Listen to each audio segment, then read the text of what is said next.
గణేశాయ నమః. ఓం శ్రీ మాత్రే నమః. దుర్గాదేవిని నవదుర్గా స్వరూపాల్లో ఆరాధిస్తూ జరుపుకునేదే శరన్నవరాత్రులు అంటే. ఈ నవదుర్గా స్వరూపాల్లో 5వ రూపం స్కందమాత.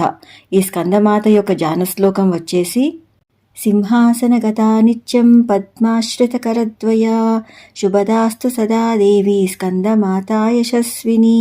చతుర్భుజాలతో వాహనాన్ని అధిష్ఠించి బాలస్కందుని ఒడిలో కూర్చోపెట్టుకుని 2 చేతులతో పద్మాలను పట్టుకుని అభయముద్రతో దర్శనమిచ్చే ఓ స్కందమాతాదేవి, నా ఎడ దయచూపుము తల్లి అని దీని అర్థం.